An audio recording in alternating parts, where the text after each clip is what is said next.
Part of the thing I like to do is check the barometer of what the talk is to really kind of try to find some points to talk about the Miami Dolphins, because what the fans are speaking about has weight.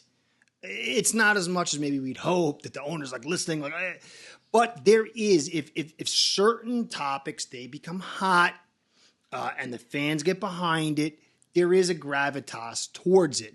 And so what I like to do is get on the X, the Twitter, go to Bleacher Report, go through my comments, see what the whole talk is, all the podcasts and stuff like that. And what's the general idea? And I saw PFF, they did a very reasonable take on the Dolphins' collapse of 2023. And they're not fans of us. You could see Tua was ranked, I think, the 14th best QB. Maybe that's too low for you. Maybe that's too high. I don't know. I want to get into what they actually said, because there's a lot of good stuff in there, despite maybe not the high 14th ranking. But they got involved in talking about, hey, listen, you got to be, reasonable here. Yeah, they collapsed. It was a ugly, epic collapse. But this huge list of injuries can't be just simply swept away and said, same old, same old. Now, the Dolphins, they have a tendency to collapse. They have a tendency for injuries. I don't know why. Is it we ate a bag of black cats because we moved from Joe Robbie Stadium? I don't know. Is it the heat? Maybe the heat somehow affects us, the environment. Maybe the training staff isn't so good. Maybe there's some kinds of, I really don't know why, but we have a tendency to have lots of injuries. But there's no way to pull all that together. So I want to focus on the 2023 injury list. I have been going to Pro Football Reference forever, and I found a page I didn't know exist, and it's hot to trot. It got my juices flowing because it presents a graphic of injuries. And you go look through a long history and see what game by game, season by season, the injuries were, and you can get a real big picture on what happened. I'm going to show you that graphic. Pro Football Reference, just type, Pro Football Reference Dolphins injuries, and you'll see it's unbelievable little bit of information you can get your hands on. But I want to not just absolve the Dolphins. Clearly, it played a major part. But I want to dial in because the devil's in the details. And I think you'll see that you have to have this injury, swath of injuries. There have to be a real rationale why the team collapses. There's other things in there.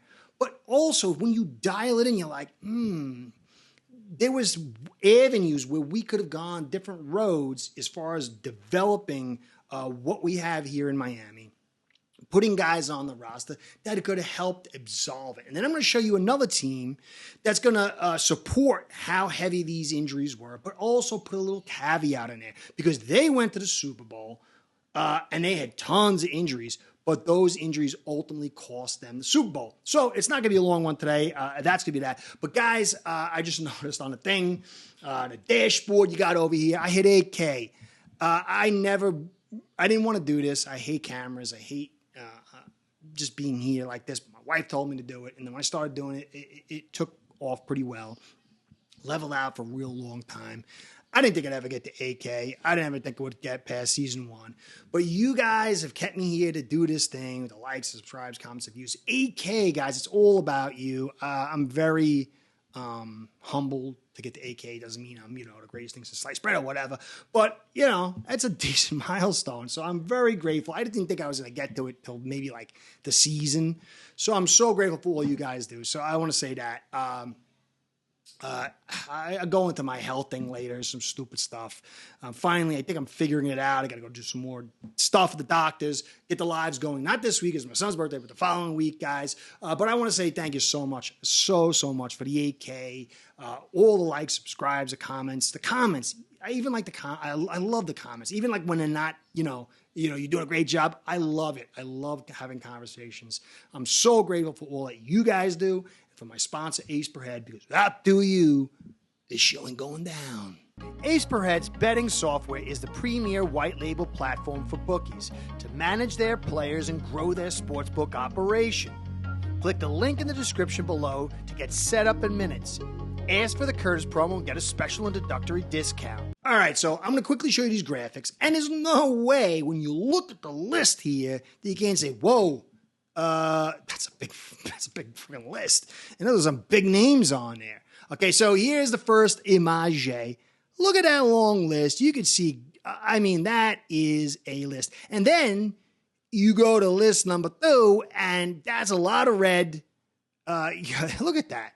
So, and especially as you get towards the end of the season, there, and we know the particulars, but that's a ton of guys out. And the NFL is about horses. When you lose your horses, it makes it a lot harder. Now, you can mitigate all this. And I want to go into the actual details to show you how Chris Greer made mistakes last year, and it got exasperated. We all know fans are more concerned about the depth of his offensive line than we are, and it played out. That was a big, dumb thing to say because it played out exactly, the depth of the offensive line was critical, and it wasn't there.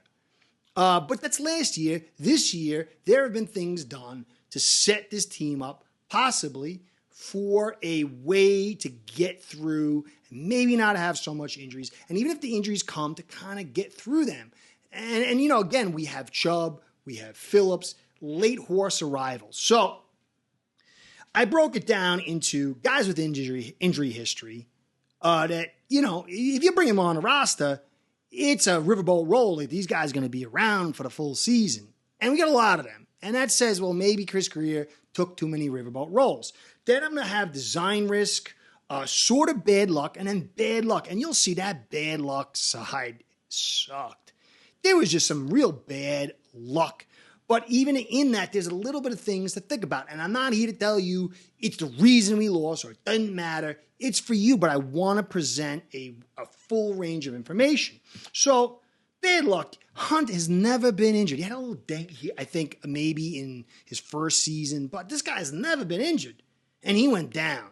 Now, we had to rush him back because we were a little concerned about our offensive line depth, and I think it aggravated the hamstring. So there's that. But that is bad luck. And he was a key piece, huge piece to this team.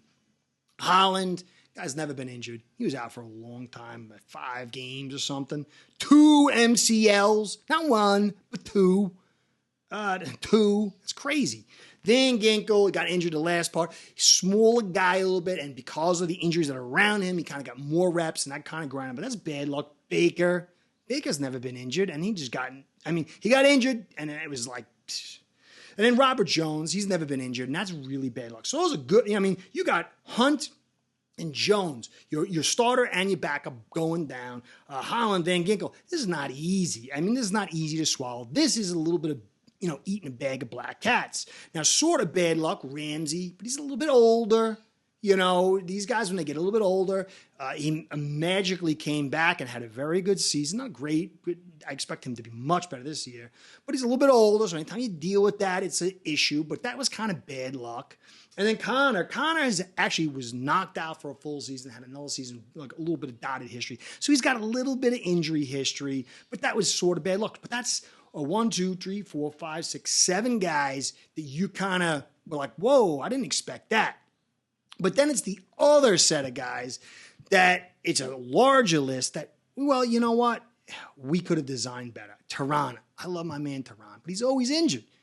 And part of us, not being concerned about the offensive depth, put Eichenberg in, who got driven back on skates, blasted him in the knee, but he was coming off injuries. We rushed him in because we were desperate. But this guy's always injured, and he's getting older. This was a very hard role.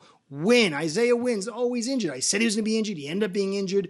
So those are 2 guys on your offensive line that are highly risk have a high risk assessment.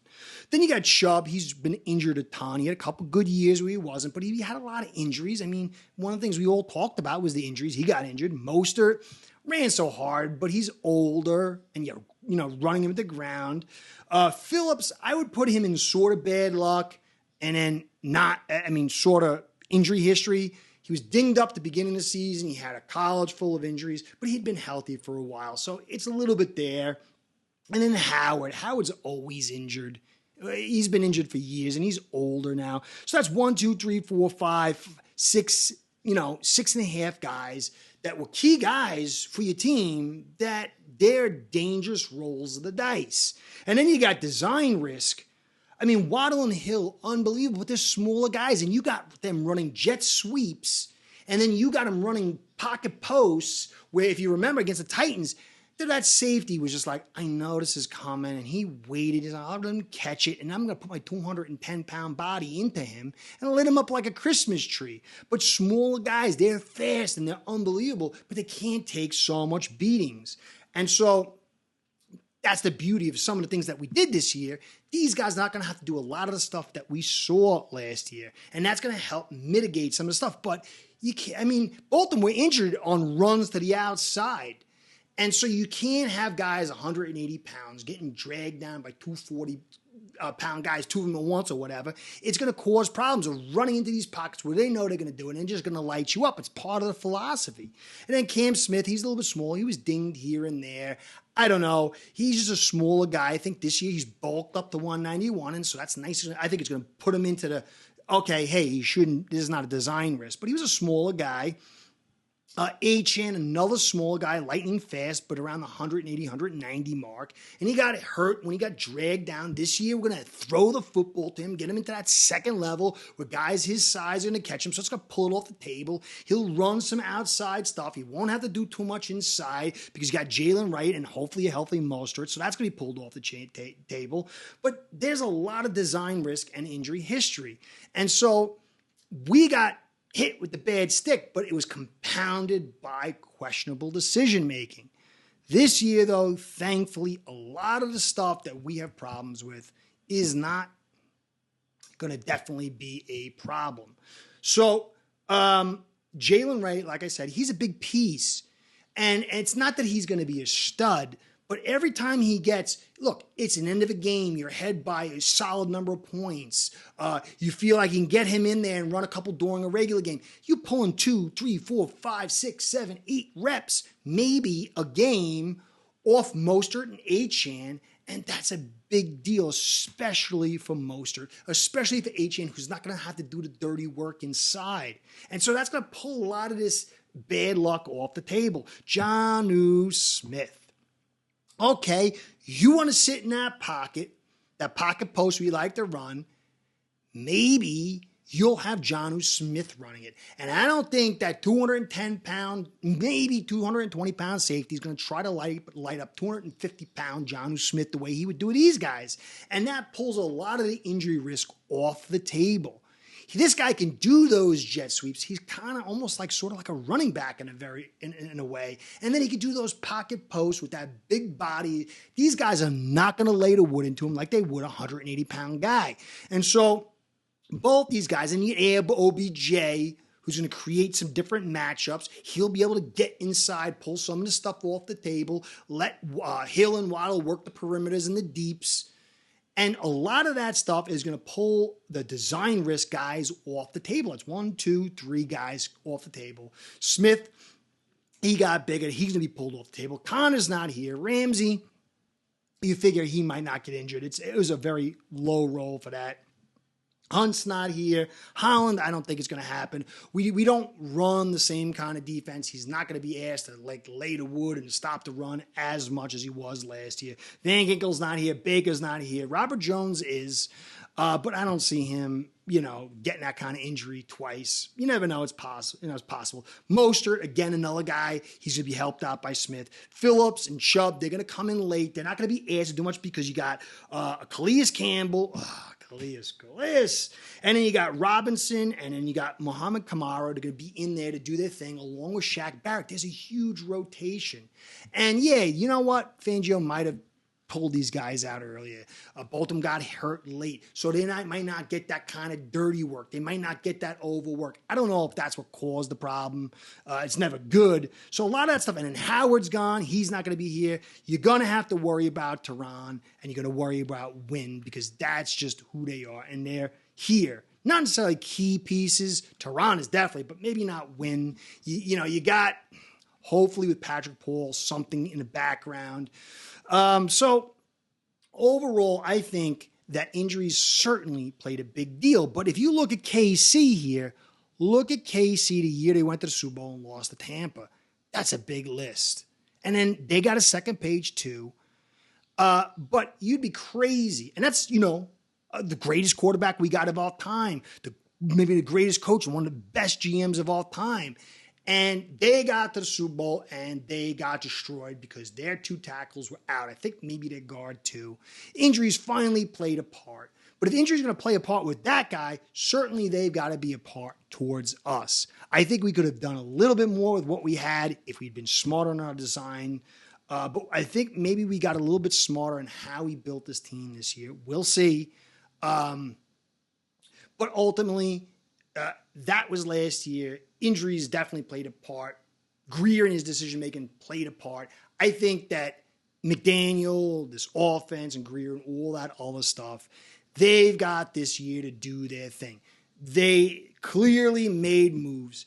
And if we get another host of injuries and another season collapse, it's too many trend line points to say it's just this. It is something deep in the foundation. Hopefully, though, that doesn't happen. I think we've done things to kind of mitigate this, but that is a really big, you got collapse in 23, 22, 21, 20.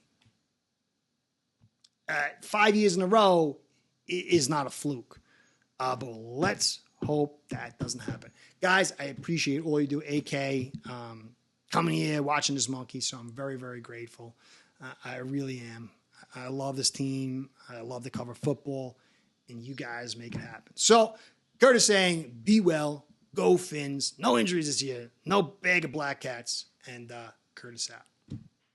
Start building your own online sportsbook today by getting signed up with aceperhead.com service that'll allow you to book action on sports from all around the world.